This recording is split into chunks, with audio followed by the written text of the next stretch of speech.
उद्योगपति अनिल अंबानी की मुश्किलें एक बार फिर से बढ़ गई हैं।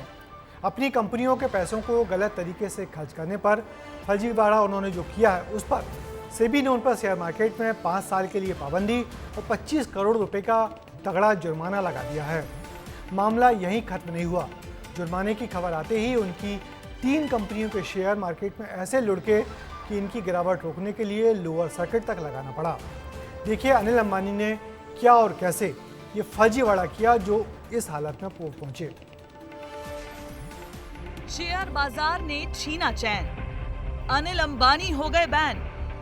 अनिल अंबानी शेयर बाजार से 5 साल के लिए बैन कर दिए गए हैं। मार्केट रेगुलेटर सेबी ने फंड की हेराफेरी के मामले में इंडस्ट्रियलिस्ट अनिल अंबानी को बैन कर दिया है। उनकी किसी भी लिस्टेड कंपनी में डायरेक्टर रहने पर भी पाबंदी लगा दी गई है।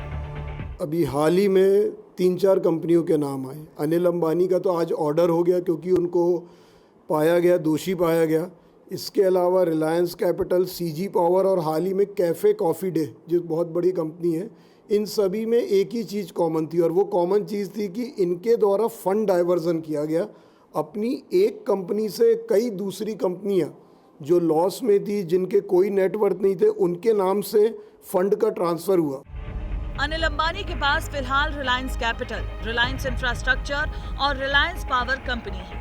उनकी कमाई का सबसे बड़ा सोर्स रिलायंस ग्रुप ही है। लेकिन सेबी की एक खबर आते ही अनिल अंबानी के शेयरों में लोअर सर्किट लगने के साथ गिरावट का सिलसिला शुरू हो गया। कुछ ही मिनटों में उनकी शेयर बाजार में लिस्टेड 3 कंपनियों में 14% तक की गिरावट आ गई। इस बीच अनिल अंबानी के 2126 करोड़ रुपए डूब गए। ऐसा क्यों हुआ, सबसे पहले आप वो समझिए। उन पर फंड डाइवर्जन का आरोप लगा है।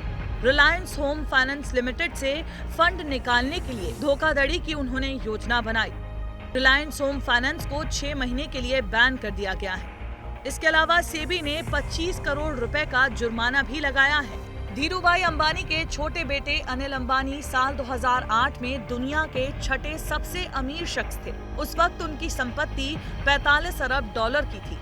लेकिन उनकी कुछ गलतियों के कारण आज अनिल अंबानी फोर्ब्स की भारत वाली लिस्ट में टॉप 70 से भी बाहर है। अनिल अंबानी को उनकी गलतियां भारी पड़ी हैं। अंबानी परिवार में हुए बंटवारे के बाद बिना प्लानिंग के कई कदम उठाए, बिना तैयारी के बैक टू बैक नए प्रोजेक्ट्स में पैसे लगाए। एक कारोबार पर पूरा फोकस नहीं रहा, लागत ज्यादा लगाई और रिटर्न न के बराबर मिला। हाई प्रोफाइल लाइफस्टाइल के चक्कर में भी फंसे।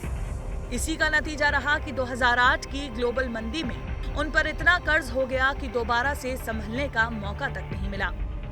देखिए, अनिल अंबानी का जहाँ तक 5 साल का प्रतिबंध है, एक ट्रस्ट है मार्केट में। जहाँ वित्त का मार्केट है वहाँ पे ट्रस्ट सबसे बड़ा इंपॉर्टेंट, और एक बार लोगों का ट्रस्ट टूटा तो फिर अब फ्यूचर नहीं बचता है। लोग फिर भरोसा करते ही नहीं है। वह शेयर मार्केट में अब कभी भी नहीं उठ सकते हैं।